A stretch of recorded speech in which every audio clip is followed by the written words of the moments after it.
May ano sa may tanong sa akin pa. May tanong sa akin. Basahin mo. Hindi, binasa ko na nga eh. Yung girlfriend niya daw, tamad. Lazy. Lazy pa in English pa eh. Tamad daw. Kasi siya parang, kagaya nga daw, dahil nakapanood siya ng mga ganito, hassle-hassle, ganito, ganyan. Pinipilit niya daw maging mahusay na lalaki. Okay. Pinagsasabay-sabay niya yung iba't ibang method ng pagpapapera. Kasi yung girlfriend niya daw, ni tamad nga daw pumasok sa school. Pinipilit niya pa. Pero ano so, daw, student pa lang sila? Ano ba sila? college sila parehas. Okay. Ano daw gagawin pag yung girlfriend mo eh masasabing tamad?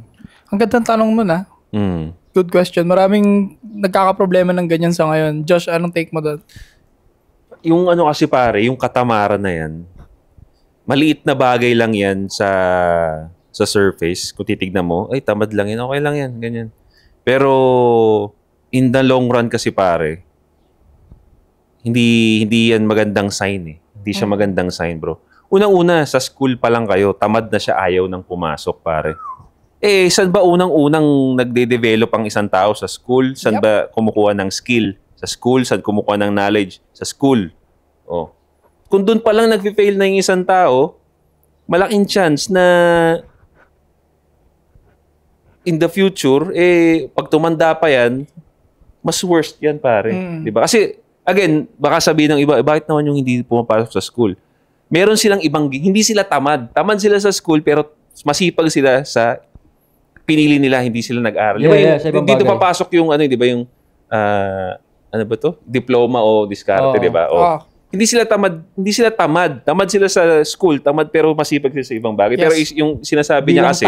tamad bilang tao. As in, hindi yung sinasabi kasi niya ito, tamad talaga. Puro pa-cute lang. Oo. So, para sa akin, if ang standard mo sa buhay bilang lalaki eh hassle, sipag, may marating sa buhay, hindi maganda na sumama ka. Maski hindi nga babae, pati sa tropa, hindi siya magandang energy na sumama sa tropa o sa babae na opposite, sobrang opposite ng ginagawa mo. Masipag ka, tamad, sobra, hindi siya okay. So, at magiging ganun ka na rin. Magiging ganun ka rin, Brad. Kasi, I agree.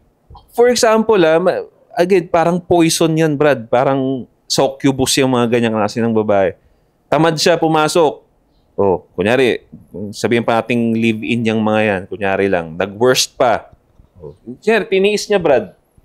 Magkasama na kayo, live-in kayo. Tamad siya, ayaw niyang pumasok sa work. Ikaw gusto mo. Dahil nga succubus yung mga ganyan, bago ka pumasok, kunyari, susubo ka muna niyan, kuya mag-benjol yan. Tatama rin ka na rin pumasok. Wala nang energy eh. So again, yung maliit na bagay lang yan sa ngayon. Yung tamad na yan, pero mas worse yan pagka tumanda. So I suggest, hanggang baga pa, wala pang... Agree ako doon sa point mo, Josh, na sa school, na may ibang pagkakaabalahan. Kasi ang school, tinuturo niyan, hindi lang naman edukasyon palagi. Yung social, ano mo dyan, tumatalino ka dyan sa social, diba? Pakikisalamuha.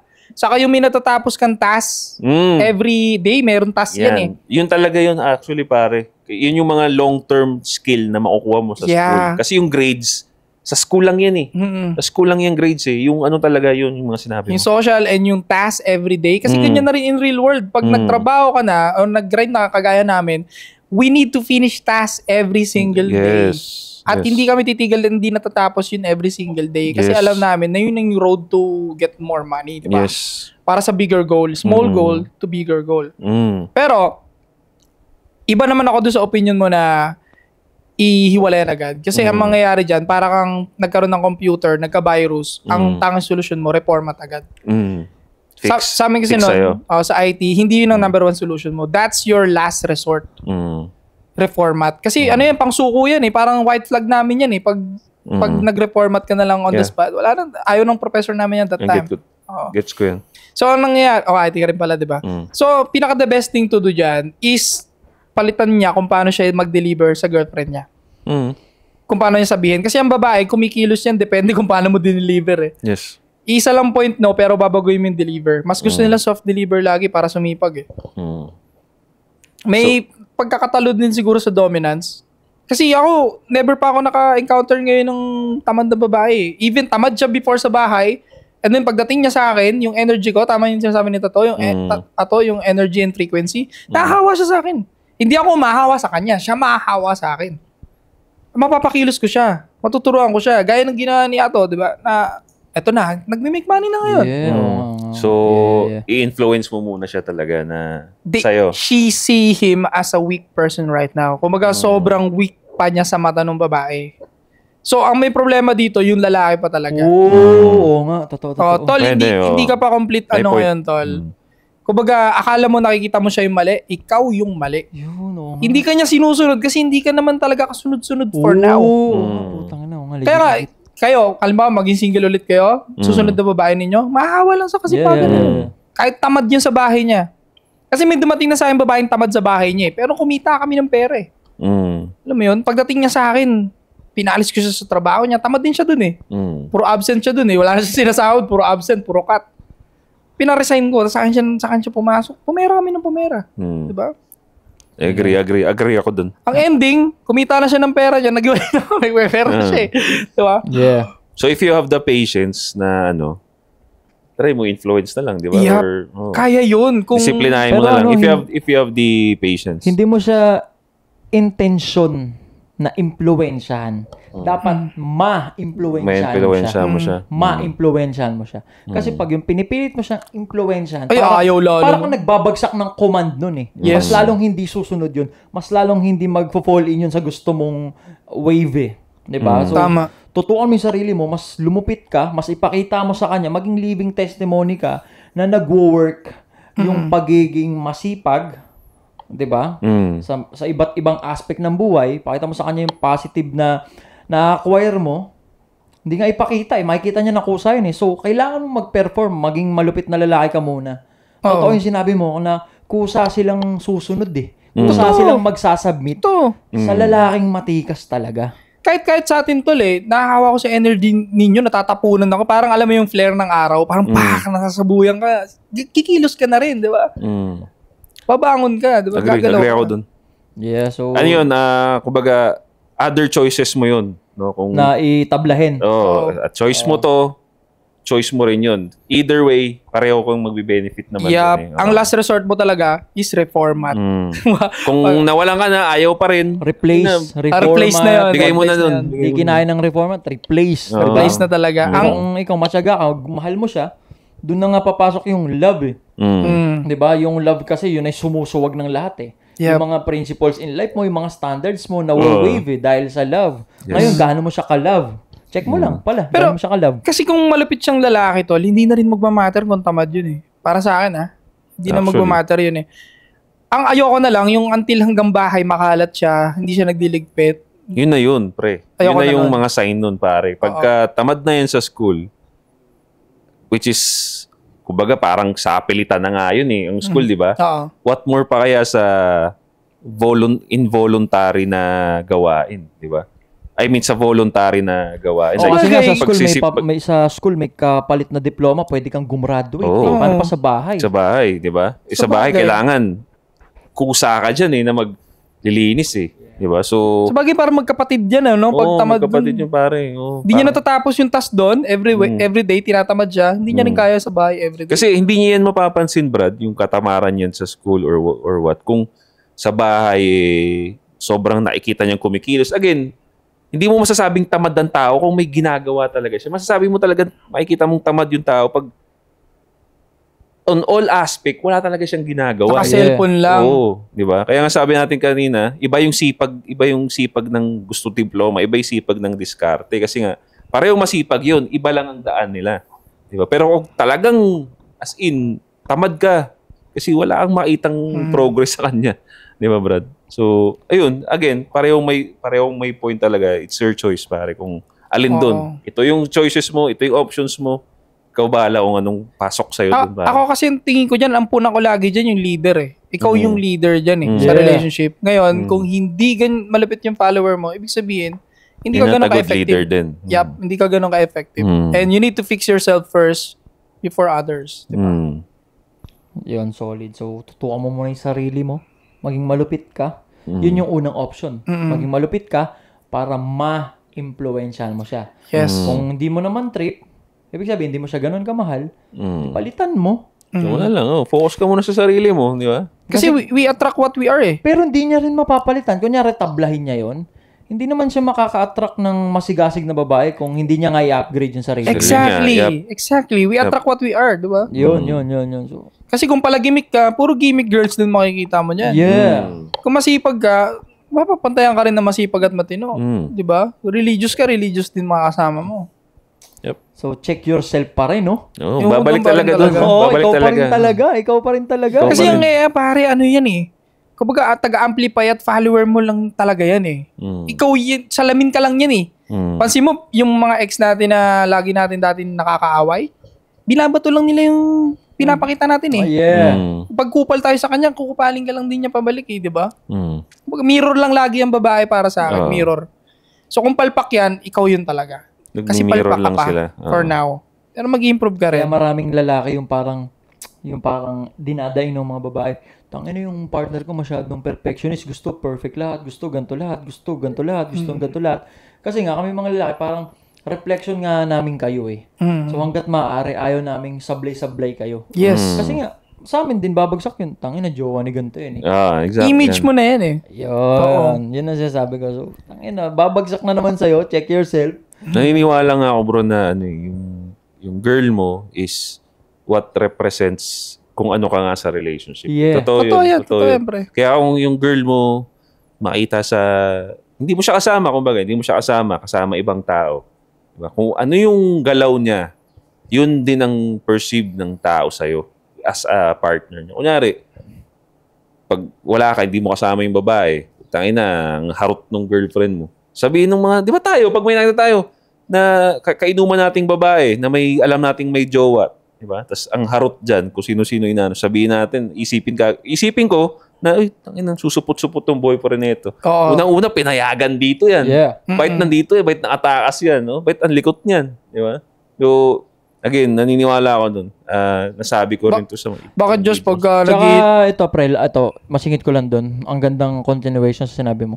Tsaka yung, kung matikas kang lalaki, yung babae mismo, nare-realize niya yung mga wrongdoings niya. Yes, For example, exactly.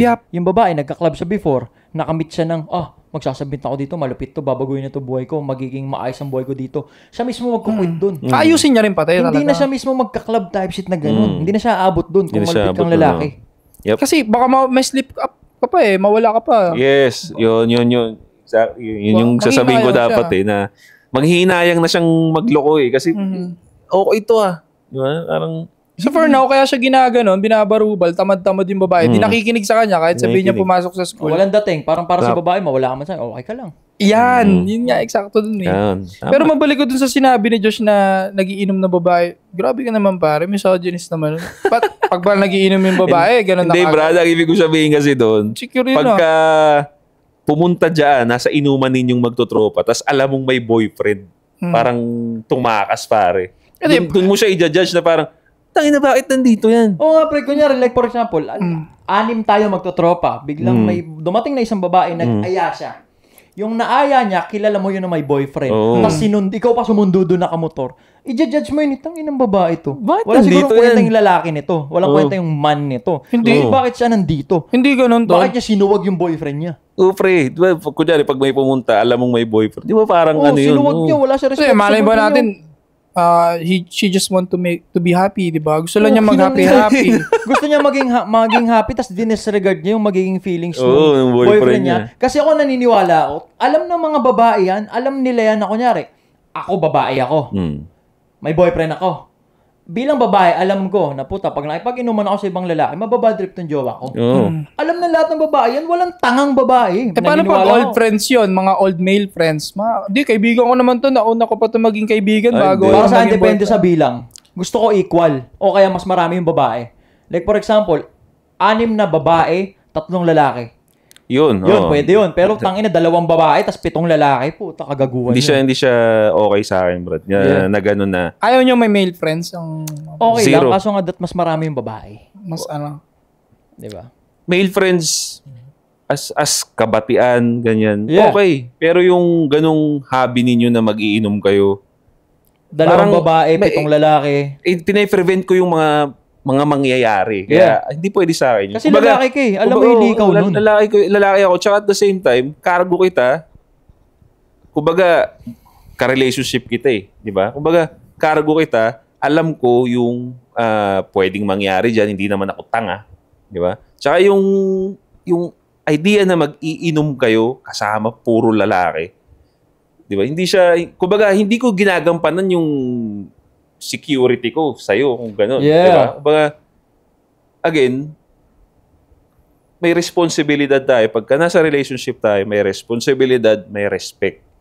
Kung mag-iinom ka ng puro kayo lalaki dyan, Tapos dalawa siyang babae. walang responsibility doon, walang respect doon. Ayaw mo na doon sa ganung babae. Ano rin, ang gandang pan-check din nun. Di ba? Sa mga babaeng nanonood, ang gandang pan-check din nun. Gusto nyo i-check kung gaano ka gusto kayo nung partner nyo. Try nyo, magiinom kami ganito. 3 kaming babae, tapos maraming lalaki. Pag yun pumayag, wala, di kanya ganun ka gusto. Di ba? Pero pag hindi pumayag yun, nung ganito ganyan, alam ko huli ka na mga ganyan. Down na down sa'yo yan, di ba? Para sa akin, pagka ganun, insecure yun, pare. Utang inang Pagalan. insecure yan. Bakit? Mag-inom lang naman. Hindi naman sila, para mo sisiguradong ano yan. Bakit ang logic nung inom na yun? Puki ng inang logic nung inom na yun, pre. Mali mo birthday. Birthday nino? Birthday nung lalaki. Kunyari, college friends, birthday. Pumunta sa birthday, 2 silang babae, tas 11 yung lalaki. Putang ina, Hindi siya kahit okay, Brad. magkaklase kayo Hindi ng okay. college, wala akong pake. Wala akong pakialam. 11 yung mag-update- lalaki, dapat pumunta ka dun, pang 14 babae ka. Mag-update naman siya sa'yo, pare. Yun nga, yung delikado eh. Putang pumunta sa inuman na ganun. 2:00 nag-long message na mahal-mahal ka niya. Wala na, may sinubo ng buhat yung iba. Guilty na yun. Oo, 2:00 nag-long message na mahal ka daw niya. Ikaw pinamagandang patay. GG yun. Ganun yun sa mga lalaki dyan. Pinayagan yung partner nyo pumunta sa inuman na may mga lalaki. Tapos biglang this oras ng gabi, biglang nag-long message na mahal ka daw niya. Patay. Mga 3:00 ng Putang gabi, ina, no? pre. Ay, Wala na yung pre. 2 lang yun. Pinasubo o siya mismo yung sumubo. Tas Nagkusa o Tapos, lasing lang daw siya. Nung natanggal, binalik. Ay! Agay. Yun, bago nyo patawarin, imagine nyo muna. Pero yun, wala. Tapos uwi sa bahay mo. Okay, kiss sa'yo. Kikis ka ba? Ay! Tapos ikaw, pero tunog ng mga lalaki yung pre.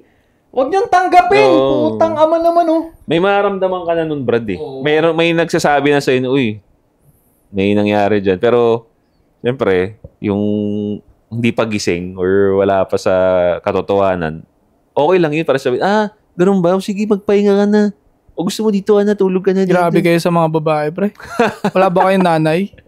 Wala ba kayong kapatid na babae? Madami. May nanay, kapatid kami, pero hindi ganyan gumalaw. Alam mo, kaya nga kami ganito, para nga hindi nila pamarisan yun. Kasi nanonormalize na eh. Yung maging pakangkang na babae. Di ba? Nanonormalize na. At empowerment pa yun, Brad. Yun ang crazy. Empowered pa.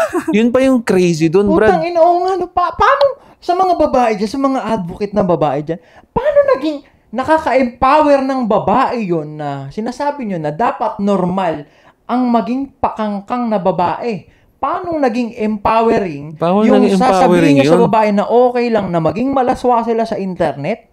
Paano naging empowering yun? Gusto rin kasi nila maging miserable yung mga batang babae. Kasi miserable na sila eh. Putang ina, alam nila yun, Brad. Mismo. Alam nila yun. Bigyan nyo ako ng influencer dyan na feminist na babae na may magandang relationship. Wala. Kasi Kasi lahat ng nakikita nating babae na may tikas, tapos successful when it comes to resources and career, walang paki sa mga ganyan. Yep. Wala. Lalo yung mga maayos na babae. Oo nga, sa madaling sabi, yung mga advocate, iisa korte nila. Isa ko. Puro baliw. Aura Puro nila, wasted. oo. Yeah. Puro buang. Oh, yeah. Puro Sa wasted. totoosin lang. Kasi, Honest to goodness. bro, walang... nakikita nyo ba, bro? Nakikita nyo ba yung dynamic sa social media? Alam ko, pansin nyo to eh. Mas maraming naghihikayat sa babae na magpakangkang Oh. kaysa sa magkaroon ng magandang relationship. Wala pa ako nakikitang babaeng influencer na magsasabi kung paano mo itratong tama yung boyfriend mo, asawa mo, kung paano mo mapapamintain. Lagi nilang tinuturuan maging tanga-tanga yung babae. Unang-una sa pananamit. okay lang maging revealing yung suot mo without considering kung saan ka pupunta, ano yung pupuntahan mo, sino yung mga makikita mo. Diba? Parang express yourself, pwede mo suotin ang gusto mo.